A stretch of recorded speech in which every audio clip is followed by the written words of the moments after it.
Good afternoon.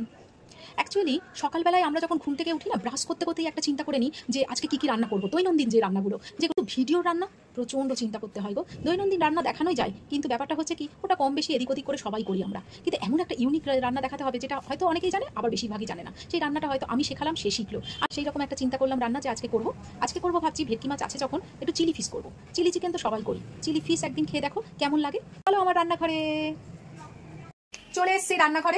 রান্নাঘরে আমি এইরকম ভেটকি মাছ একদম ডুমো ডুমো করে কেটে নিয়েছি। এই দেখো, ঠিক এইরকম সাইজ করেছি, একদম কাঁটা ছাড়া। এখানে নিয়েছি আদা রসুন পেস্ট, আর এখানে নিয়েছি ভিনিগার আর গোলমরিচ পাউডার। এই দিয়ে আমি একটু ম্যারিনেট করে নেবো প্রথমে আধ ঘন্টার জন্য এই মাছগুলোকে।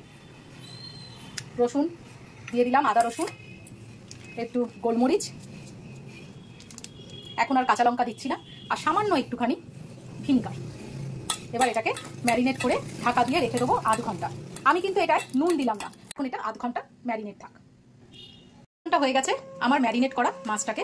এর মধ্যে আমি নিয়ে নেবো 2 চামচ মতো ময়দা, কর্নফ্লাওয়ার 2 চামচ। এবারে আমি নুনটাকে দেবো। আগে কিন্তু আমি এতক্ষণ ধরে নুনটাকে দিইনি, এইবারে আমি নুনটাকে দেবো। আর দেবো একটা ডিম। এটাকে এবার সুন্দর করে মেখে নেব। এক একটা মাছের টুকরো নিয়ে এইভাবে আমি ভাজতে দেবো। প্রত্যেকে আমরা চিলি চিকেন খেয়েছি, এই চিলি ফিশ অবশ্যই খেয়েছো সবাই, আমি বাড়াবাড়ি বলছি, কিন্তু অনেকেই তো খাইনি। একবার শুধু করে দেখো, যদি ভালো না লাগে তো আমাকে বলবি। এত সুন্দর খেতে লাগে না, ভেটকি মাছের করতে হবে, কিন্তু কাতলা মাছ এখানে ভালো লাগবে না।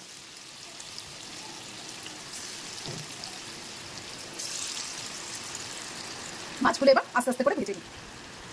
আমাদের কিছু কিছু ইনগ্রিডিয়েন্টস দেখিয়ে দিই যেগুলো আমার লাগবে। অবশ্যই লাগবে রসুন কুচি আর একটু আদা কুচি। এখানে আছে কাশ্মীরি লঙ্কার ওই গুঁড়োটা, একটুখানি আমি জলে ভিজিয়ে রেখে দিয়েছিলাম 15 মিনিট আগে। এখানে লাগবে আমার কর্নফ্লাওয়ার, আর এইখানে সবজির মধ্যে লাগবে এই যে পাপড়ির মতো আমি পেঁয়াজটাকে রেখে দিয়েছি কেটে কেটে, ছাড়িয়ে ছাড়িয়ে। কাঁচা লঙ্কা লাগবে, আর ডুবো ডুবো করে কাটা ক্যাপসিকাম আর টমেটো এটা লাগবে। আর সসের জন্য লাগবে টমেটো সস, সয়া সস আর ভিনিগার। প্রথমে আমি এই সসটাকে একটুখানি আলাদা করে একটা জায়গায় করে রেখে দেবো। একটু ভিনিগার নেবো, অল্প একটু ভিনিগার নেবো, সয়া সস নেবো,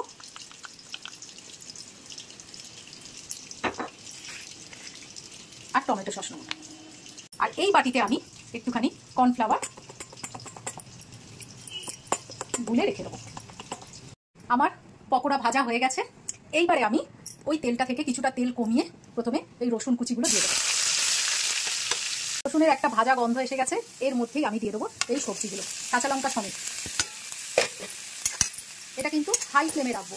সবজিগুলো ঢাকাও দেবো না, বেশি ভাজবো না, অল্প একটু ভাজবো, কারণ ক্রান্তি ব্যাপারটা যেন থাকে সেটার দিকে নজর রাখতে হবে। এইবারে আমি দিয়ে দেবো অল্প একটুখানি নুন, বেশি নুন দেবো না, কেননা সয়া সস দিয়েছি আর এমনিতেই পকোড়াতে নুন টুন দিয়ে ভেজেছি, ওই জন্য বেশি নুন দেবো না, অল্প একটুখানি চিনি। এবারে দেবো ওই লঙ্কার যে গুঁড়োটা মিশিয়ে রেখে দিয়েছিলাম জলে ভিজিয়ে, সেইটাকে দিয়ে দেবো কালারিংয়ের জন্য জাস্ট। পকোড়াগুলো দিয়ে দেবো।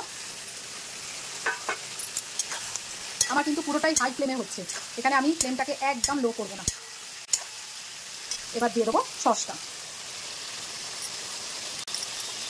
এরপরে যদি একটু গ্রেভি বানাতে চাও তাহলে দেবে জল, আর না হলে দেওয়ার কোনো দরকার নেই।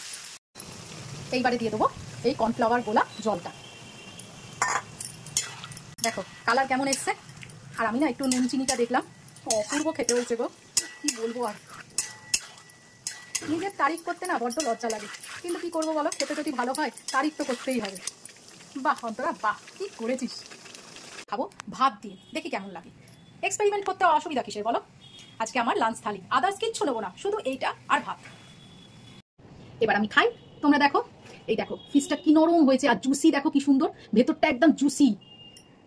এবারে একটু ফিশ নেবো, একটু পেঁয়াজ, একটু ক্যাপসিকাম, একটু গ্রেভি, আর এই আমার ফেভারিট কাঁচা লঙ্কা। দেখি ভাত দিয়ে কেমন লাগে। হ্যাঁ